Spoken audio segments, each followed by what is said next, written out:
बिस्मिल्लाहिर्रहमानिर्रहीम। बोलते कालम के साथ मैं आमिर जहान और अपना शहजादा JF-17 थंडर छाया हुआ है। जी हाँ, और छाया कहाँ हुआ है? पूरी दुनिया के मीडिया पर।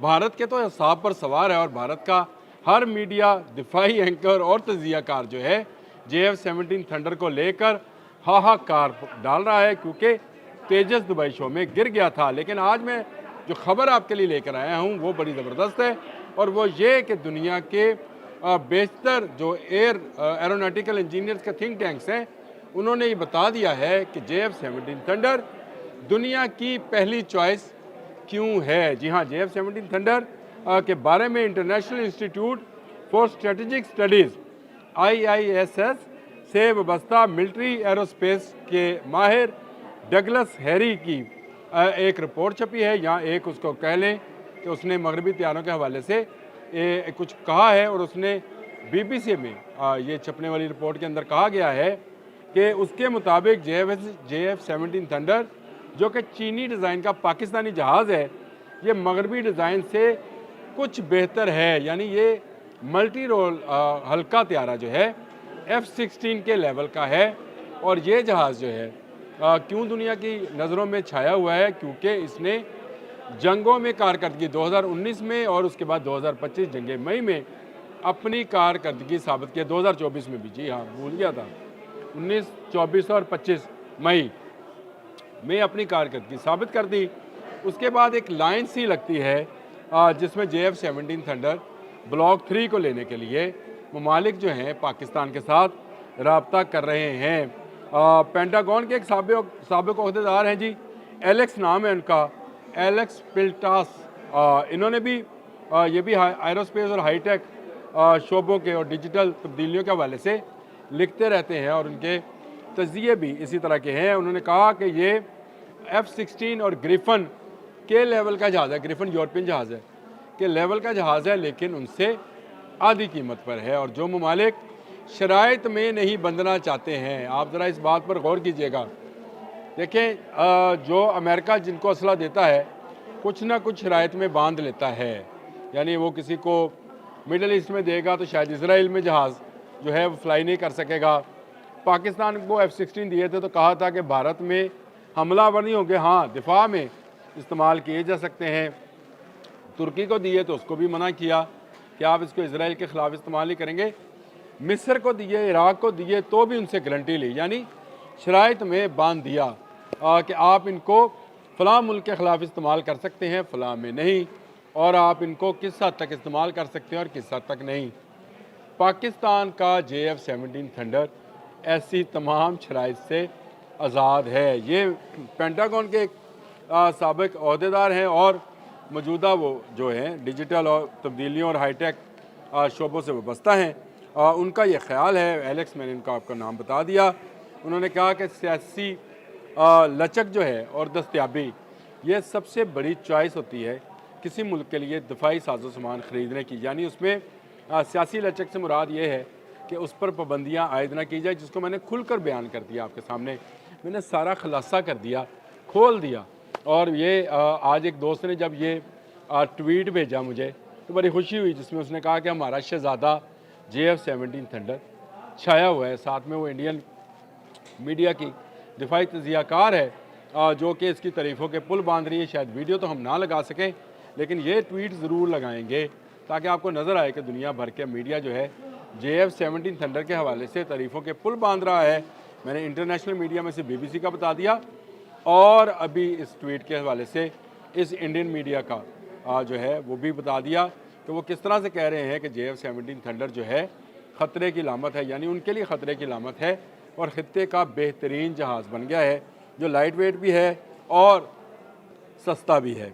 और इसका जो मुकाबला है वो किसी और जहाज़ से किया नहीं जा सकता। इसकी बड़ी वजह यह है कि अगली वार जो है, कोई भी वार, जो कि मई 2025 में भी आपने देखा, इलेक्ट्रॉनिक वॉरफेयर है, जिसमें आपने दूसरों का रडार बंद करना है और अपने रडार को बचाकर दूसरे अहदाफ को निशाना बनाना है।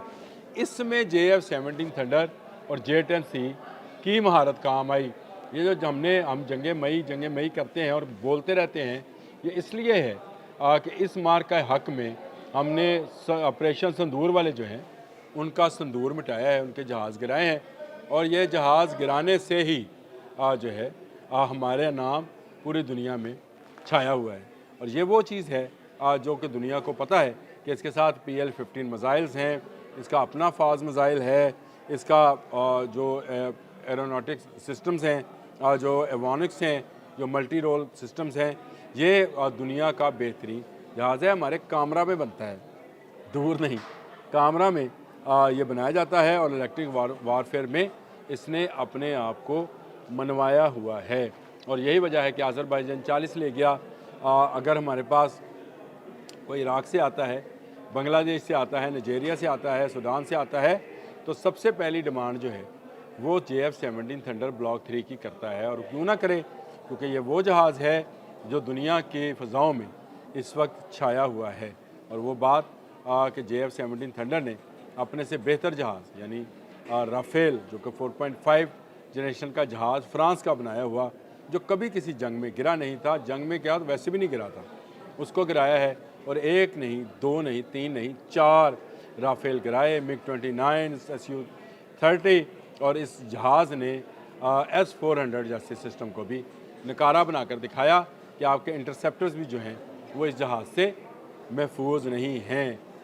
एयर टू एयर और एयर टू सरफेस यानी फ़ज़ा से ज़मीन पर मार करने वाले मिसाइल से लेस ये जहाज़ दुनिया की फ़र्स्ट चॉइस बन गया है। और ये मैं नहीं कह रहा, दुनिया के वो तज़ियाकार जिनको दुनिया इस मामले में माहिर समझती है। मैंने international institute for strategic studies की बात कर दी आपके साथ। मैंने आपको पेंटागन के एक साबिक जो कि अभी हाईटेक शोबों और डिजिटल तब्दीलियों के हवाले से लिखते रहते हैं, और BBC का मैंने आपको हवाला दिया। मैंने आपको किसी पाकिस्तानी मीडिया का हवाला नहीं दिया या किसी पाकिस्तानी ट्वीट या फेसबुक की स्टोरी नहीं बयान की। मैंने वो स्टोरी बयान की जो इंटरनेशनल मीडिया, और वो भी वो मीडिया BBC जो कि अपनी ख़बरों के मोतबर होने में दुनिया में माना जाता है, तस्लीम किया जाता है, उसका मजमून पेश किया है। तो JF-17 थंडर हमारा शहज़ादा पूरी दुनिया की फ़ज़ाओं में छाया हुआ है। और दुनिया के बहुत सारे ममालिक बाशमूल बांग्लादेश, मैं बांग्लादेश का नाम बार बार इसलिए ले रहा हूँ कि बांग्लादेश हमारा भाई भी है और भारत का दुश्मन भी है। तो इसलिए दुश्मन का दुश्मन जो होता है वो दोस्त होता है हमेशा। ये तो हमारा भाई है। बांग्लादेश समेत बहुत सारे ममालिक जो हैं इसकी डिमांड कर रहे हैं, और शायद कामरा जो है इन सब की डिमांड जो है आने वाले दिनों में पूरी करेगा। JF-17 थंडर ब्लॉक 3 का अगला वर्जन जो है JF-17 ब्लॉक 4, उस पर भी मैंने एक वीलॉग करना है। उसमें क्या खासियतें होंगी और वो क्या 5th जनरेशन का पहला जहाज़ होगा पाकिस्तान का। जी हाँ, पाकिस्तान के पास जो J-35 जहाज़ जो है 5th जनरेशन का, वो चीन से आ रहा है। 40 के करीब जहाज़ आने हैं, लेकिन इसके बावजूद पाकिस्तान अपने JF-17 थंडर ब्लॉक 3 का अगला वर्जन भी बनाने जा रहा है, जिस पर काम हो रहा है। जब ये काम मुकम्मल होगा तो उसके बारे में भी बताएंगे आपको। हर आने वाले दिन के साथ पाकिस्तान के साथ किसी न किसी मुल्क के दफाई मुआहदे की बात की जा रही है, या दिफाई साजो सामान की फ़रोख्त के हवाले से जो है ख़बर आ रही है। तो इसका मतलब है कि पाकिस्तान दिफाई शोबों में यूरोपियन ममालिक के लेवल का काम कर रहा है, और इससे कोई इनकार नहीं है। भारत अभी दूर है, बल्कि बहुत दूर है। भारत के तेजस जब गिरा दुबई में, उसके बाद से तो शायद उन्होंने तेजस का नाम लेना छोड़ दिया। हाँ, जो वो माला जप रहे हैं बार बार, वो जिस नाम की माला है वो माला JF-17 थंडर ब्लॉक 3 की है। अब तक के लिए इतना ही। अल्लाह हाफिज़।